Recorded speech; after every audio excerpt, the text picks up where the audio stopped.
Try It Out Loud, a podcast by Chasing the Rainbows with your host, Bernice Quisenberry. This week's podcast episode is Body Heating Out Loud, and it is with guest Tara Schenk. I met Tara through Instagram on our Crack an Egg challenge that we did for June for World Infertility Awareness Month, and it was hilarious in your video. So if you didn't catch them, definitely get on Instagram and look for them. But, Tara has been a long hauler with infertility. I'm going to let her share her story, but just meeting her, seeing the beautiful awareness that she's building in an infertility community on her page, it just really makes, us loss survivors not feel alone and isolated. So thank you so much, Tara, and welcome, and thanks for being here. I'm so excited. This will be fun. It's my first time doing a podcast, so we're going to have a good time. Absolutely. Well, yeah, and I can't wait for our listeners to get to know you and, you being a small business owner and just things that you're doing in the loss community. It just truly does mean so much. So if you want, please introduce yourself to our listeners so they get to know who you are. Okay. Well, I'm Tara Schenk, as you said. My husband and I met in 2014, like right after I graduated from dental hygiene school. So I passed my last board exam. And then we got married in 2016. And we started trying right away because I wanted to be a mom since I was since I can remember. And then we had our first miscarriage. We got pregnant right away and then had our first miscarriage, I think it was about 11 weeks after we got pregnant in January of 2017. And then that's when we kind of started our whole infertility journey. I don't seem to have as hard of a time getting pregnant as I do staying pregnant. But we went through multiple rounds of Clomid, letrozole cycles, 4 IUIs, 2 rounds of IVF, 4 frozen embryo transfers that all worked, but I miscarried. And then now my sister, I think she's 30 weeks this week with our little miracle. So that's kind of our story in a nutshell. It's been about 8 years of struggling, but yeah. Wow. That's our story. Well, thank you for sharing your heart, Tara. Yeah. And my goodness. Yeah. Just all the loss that you went through. And miscarriage is one of those that and infertility is such a silent loss, and it's loss after loss after loss. And, thanks so much for sharing that. And, what you've been through. Yeah. Yeah. It was really hard because I was really lucky with our first pregnancy. Usually they say you can't see a fertility specialist until you've had 3 miscarriages. I'm okay, so I guess the magic number 3, lose 3 babies, right? Yeah. Before you can see what's happening. And I just had I knew that I needed help. It was the first one, and miscarriage is pretty common, but I just knew in my gut that there was something else that was going on. And I'm glad that I listened to that. And I'm so blessed that I had a doctor that heard me and sent me right away to a fertility clinic, because it's 8 years. And if we would have waited, it would have been longer than that. So I'm glad that I was able to advocate for myself and I had a doctor that listened to me. But there's a big taboo and stigma around miscarriage, and it is. I want to change that.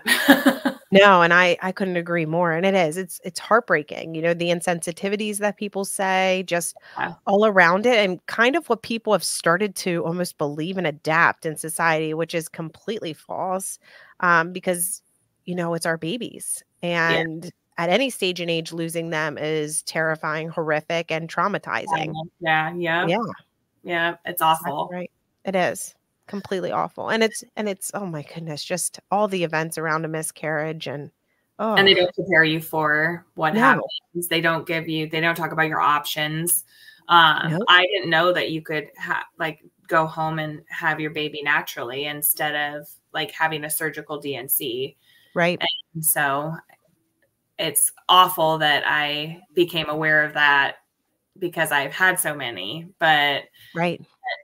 It should be offered just from the get-go, and they should provide a space for that. But yeah, there are some places that do, but so I shouldn't speak like in a no, and it's not meant for that. It really is your own experience. And I think, we talk to survivors all the time. It's almost, miscarriage is one of those things that you're not really prepared for. They don't really go into full explanation of what to expect or what's going to happen, at least, from hearing from other survivors too that have gone through it. And it's, they kind of just brushed ours under the rug and was like, oh, well, it could have been this or this, but I mean, let's just keep moving kind of thing. And it's like, wait, what? Okay, hold on. Like, let's back up a little bit. And, because it really is horrifying and the events around it and just the pain that you feel physically, emotionally, and mentally all at once. It's everything. And like you said, it's all those hopes and dreams since we were little, of wanting families and wanting to start that. Especially with the person that we love, Mm-hmm. Yeah. But absolutely. Hopefully it starts to improve a little bit as we. I know. And for you doing this today and, it is always about like all of us fellow loss survivors just coming together and really creating this community and being there for one another because providing support for each other. Yeah. So true. Yeah. So thanks, Tara. And and so what got you, oh my goodness, your story just, touches me so deeply, especially with your sister now carrying your baby, and would love for you to share more about that. Yeah. So, after our first miscarriage, my sister from the get-go was like, if you need me, if I'm here, like I will carry your baby. I will do whatever you need me to do. I will help you in any way that I possibly can. And my family, we've always been really, really close. My sister, my mom, and my grandma we are very, very close. Like every day growing up, we were together. And so, she said she would help me from our first miscarriage. So that was really special. And we just decided that like after this last one, we kind of reached the point where science, like we tried everything to sustain a pregnancy. We did the reproductive immunology. We did all of the things for the IVF protocols, genetically tested embryos. And with the last transfer, we miscarried last year. And we tried everything. So it was like, okay, it's time to try another body and see if that helps. And man, my sister,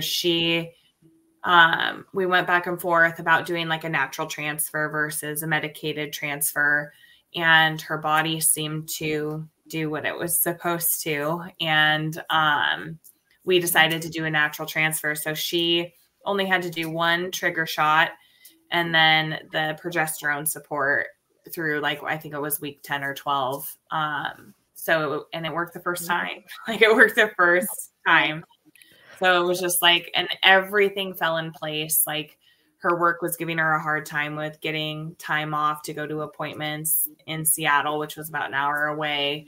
And all the appointments fell on days that she already had off. And so all the stars just aligned, and then it worked the first time. And it's like, I'm still kind of in shock that it did work. Like it doesn't right. Real. And so, even this far along, and she keeps saying it's time, like it's your time. It's your time. Just accept it, enjoy it. Like it's your time. Yeah. And so, and she's coming this week to visit us in Texas because she lives in Washington. And my husband and I live in Texas because we moved to Texas to try to get a medication that wasn't available to me in Washington State. So the IVIG and the intralipid infusions, I couldn't get a doctor to prescribe me those in Washington.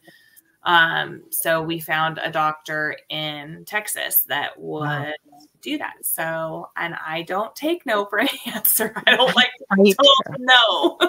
my gosh, I love that about you. Yeah, you're like, we're going, we're moving.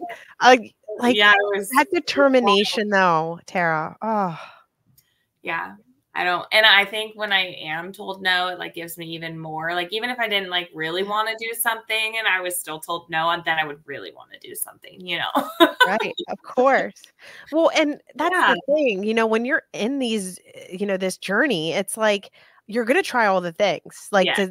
to see if it's an option. And if it's not an option, why isn't it an option? Like, Yeah. and being told because like we can't do that here or whatever, that's not a reason. Like Yeah. it needs to be like a medically explained and things like that. And even if there's like a slight chance, I'm taking that chance. Right. Yeah. Right. Yep. Yeah. And I didn't Wow. want to have any regrets with Yes. trying. Like I wanted to know that we gave our children the best shot at life. And it was a difficult decision. Like I wouldn't say decision. It's a difficult transition going from carrying yourself to carrying, like having someone else carry your child. Yeah. And so, but the safest for me was my sister. Like it seemed safe. And so, and it seemed right. And that was a big part of it. But we tried everything with my body. And then now our baby is safe and healthy and growing in my sister's body. So yeah. Yeah. And you're right. You know, it is so much that we have to work through, you know, to get to the points that we get to. And it's like almost, you know, on this journey, it's like your nevers become your realities. And then, you know, you keep going and going and going until, you know, you get to the point of what does this look like next? Or what can we try next? And, you know, just specifically talking about our bodies, you know, throughout that, it's something that I felt like a lot of guilt, shame, and blame with that my body was failing me time after time and it wasn't doing what it's supposed to do. Right. But realistically, I this is struggled happening. majorly with that. Yeah. Yeah. I might get emotional talking about it, but please just no, I never struggled with body image ever. Yeah. Ever. Growing up, I never really I never struggled with how I looked. And I was always like, I'm 6 foot tall. So I was always way bigger than everybody else. Yeah. Taller. And I never struggled until we started having miscarriages and until we started fertility treatments. Like I was always like, I am who I am. I was very confident in who I was. No body image issues. And then we started fertility treatments. And with our first miscarriage, I had wanted to be a mom since I was so little. And I always pictured myself having like multiple children, like a house full, farm full of children. And when my body wouldn't keep my baby alive, I struggled with it because it's like, as I'm a Christian and I have a very strong faith, and like that's what we're told from a little age that our bodies are supposed to do as females is make babies. And my body wouldn't do that. And I put a lot of blame on myself and what I was eating, what my environment was. Like, you read all these things that coffee causes miscarriage, that toxins and like nonstick pan. I mean, I went down the rabbit hole and I was like, I'm going to do everything in my power to not have another miscarriage. And I put a lot of stress on myself. And I think people target our community often for monetary gain. So like supplements and I don't know. I really struggled with that for a good portion of our journey and put a lot of, like I said, pressure on myself because my body was killing my children. Yes. And that's how I viewed it. Like, I am killing my babies. Yes. Oh, Tara. And it hurt. Like, I knew, like, it was kind of like you said, an out of body experience. It's like, I know in my right mind that it's not my fault. Yes. And I know that it isn't, but then I feel yes, like my brain's telling me one thing and my heart is telling me another. And I was just really I struggled with that for a long time. Yeah. And it takes a lot of intentional work to work through those feelings and to find support to work through those feelings is another big portion of it too. And it's hard. Yeah. It really is processing it, because it's saying everything out loud. And I know I struggled too. Like, saying it out loud makes it real, but I needed to say it out loud so that it could cut my pain in half, though. Each time that I did share it with someone else who understood and someone else that got it. And to say, this is how I feel and this is what I'm feeling about my body and how it isn't doing what it's supposed to do. And no one talks about this. And all I'm seeing is happy pregnant people. Yeah. And it's so the highlight true. reel. Yes. Oh my goodness. I can't with it. I know. Yeah. And it's so true. And it's like, but what about this side of things? And now, since no one talked about it until, we start sharing our journeys, during the time though, it does feel that, really isolation and it, body shaming, it's like my organs aren't doing what they're supposed to be doing. And then now, like, I felt like I kept causing it. Like, I am, like you said, like it's just shutting down on me. And, you're left with this and looking at it in a mirror and it's like, what is happening? Like, what is going on? And you're right. Like, the logical side of your brain kind of goes out the window when all these emotions are tied to it. And we lost our babies. Yeah. Yeah. And like, you never really get over it. You just learn how to carry it better. No. Like, you don't, you just learn how to like put on a good face and you learn how to just carry it. Right. And it's really difficult. And then like watching the changes that my body went through as we stepped into fertility treatments, that was a big hump and mountain to climb too, because like I was bruised from head to toe. I gained weight. My face changed. I think that's what I struggled with the most, was like my face changed. Like, I didn't look like the same person. And I specifically remember when we moved from Washington to Texas, we got an apartment. And like a week after we moved, it was like a 2,000-mile road trip. We packed everything up. We unpacked our life into an apartment.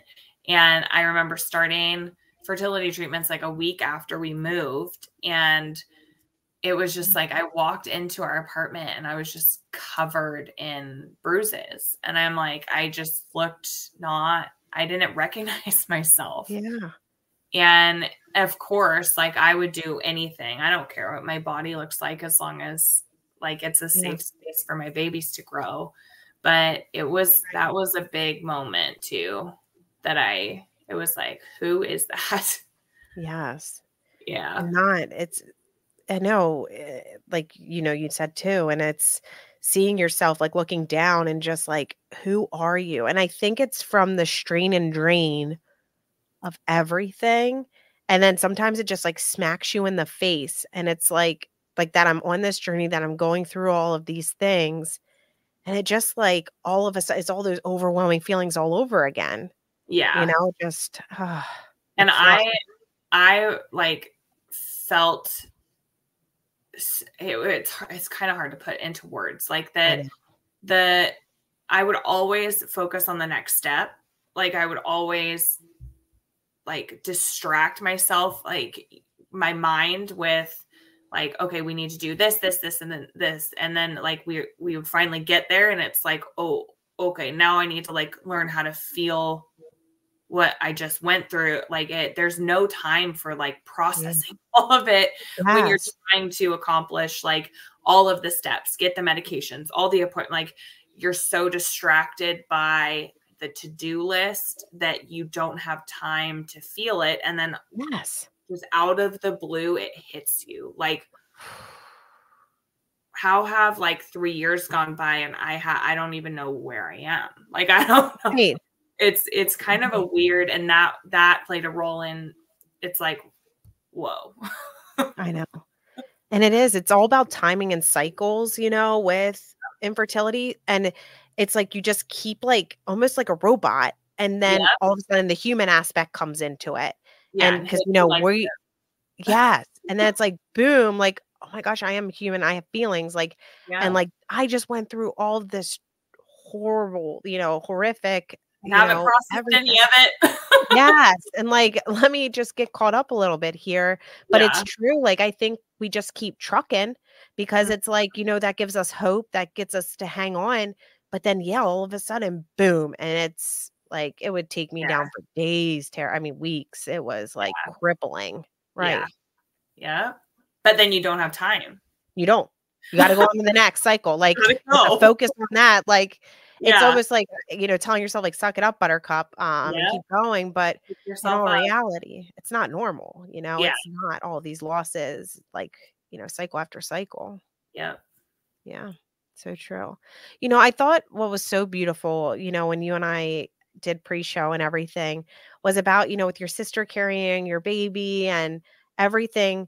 But that you said about how, like, you're trying, I would love for you to share with our survivors about this, with breastfeeding and how it's been very healing with you to almost have this healthy relationship with your body doing something that, it's supposed to do. Yes. So I have always wanted to breastfeed. As a dental hygienist, I started dabbling in myofunctional therapy, which is like how all of the muscles in the head and neck are supposed to function and work together. And so it's like physical therapy for your face. So I did myofunctional therapy along with dental hygiene. So cleaning teeth, but then also like helping patients and mostly children learn how to chew, swallow, breathe, all the things, and how our muscles are supposed to work together. And then I started dabbling after that. I started dabbling in breastfeeding. And right before we started doing our IVF journey, I was trying to get licensed to be an IBCLC, which is a lactation consultant. And so breastfeeding for me is like, I really wanted to do it. I've always wanted to experience breastfeeding. And I do have a pituitary tumor. So I have a tumor on my pituitary gland that sits at the base of your brain. And it's like the hormone management center. And so I didn't think I was able to do it. I didn't think I would be able to induce lactation is what it's called. So breastfeeding without giving birth. But I met with Alyssa Schnell and she made a customized plan with me to be able to do it.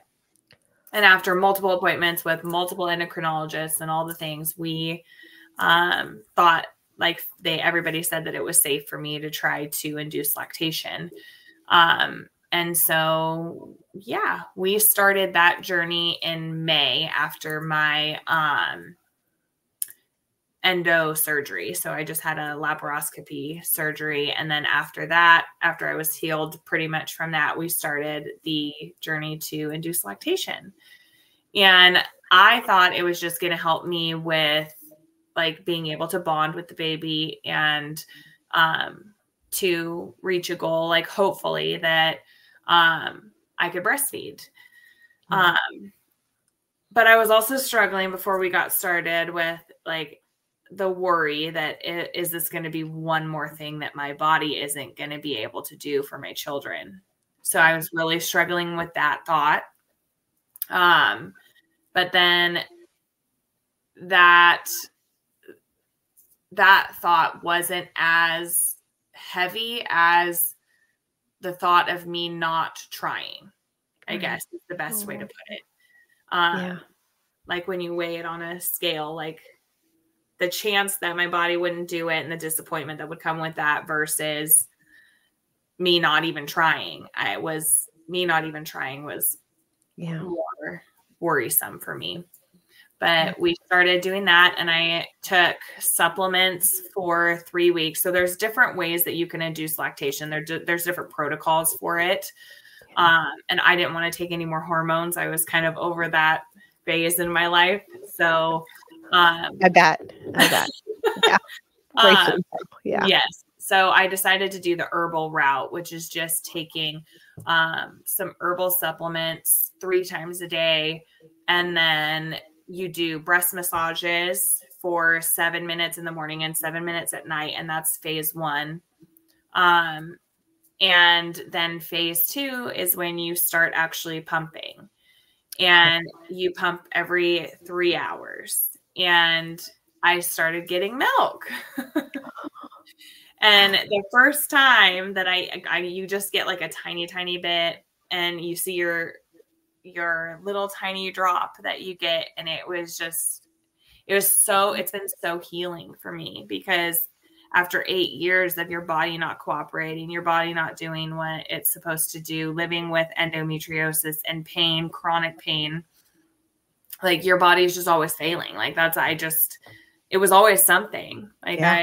And it's like, I am finally feeling better. I found an amazing surgeon for endometriosis. I am pain-free after my surgery. And then for my body to actually like produce milk it's been so healing after 8 years of infertility and 6 miscarriages. It's been so healing for me. But yeah, it's been a good thing for me. Yeah. I think it's so beautiful, Tara. And you're right. Like, it's all about like weighing. I feel like that's so much of infertility and being on that journey, and always needing to understand like what's more important here, and for your own sanity, and things like that. But it's so beautiful to hear that it is working, and how healing it has been. When it's like I have a purpose, like while my sister's carrying our baby, like I have a purpose while we're waiting. Like, and that's escaped me too for the last 8 years. The purpose in the wait is, I've been really struggling with that, especially being a Christian, and like you're supposed to take advantage of the wait and be patient in the wait, and like all these things that you're supposed to do, and you're supposed to turn the wait into a good time and like give back. And it's been really healing for me to like have purpose while my sister's growing our baby. So absolutely. Oh, Tara. Well, thank you so much for sharing everything that you did, for sharing your heart, for all of our listeners and anyone out there. And, I encourage everyone listening to visit Tara's small business website. She does, well, you tell everybody what you do, Tara. Yeah. So distraction was very great for me. And I have been trying to find something that gave me purpose in the wait. And I've always been a creative person, like anything related to art or crafts. It helped me heal. And then I started a small business called Not Average, named after our fertility journey, because it is definitely not average. So I make fiber art, and then I started getting into making personalized memorial gifts and things for others in our community, other lost parents, just for them to have something tangible on their healing journey. And that has been very, very rewarding, to be a part of other people's story and to give them something that could maybe help even a tiny bit in their story and in their life. Oh, yeah. And that tangibility is so true. Like, something to hold. And one of my favorite things is like the embryo art that I make, because you can actually like touch it.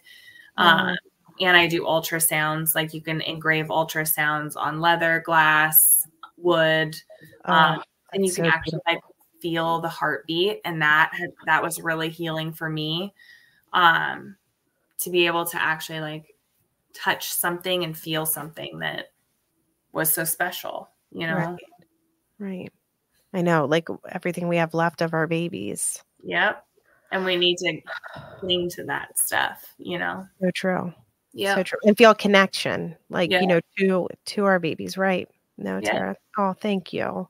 Thanks for sharing that. So yeah, we'll include Tara's link on this podcast episode so survivors out there can find her. Yeah, and thanks for tuning in. Thank you, Tara, for being here. Of course, Thanks this a is lot. fun. Yeah, well, I'm glad you enjoyed it. Yeah, and I look forward to connecting with other people that are walking this journey too, you know? Oh, thanks, Tara. Yeah, I know. It really is about that unity and connection and not Yep. feeling alone. And thanks for all you're doing. Of course. Thank you too.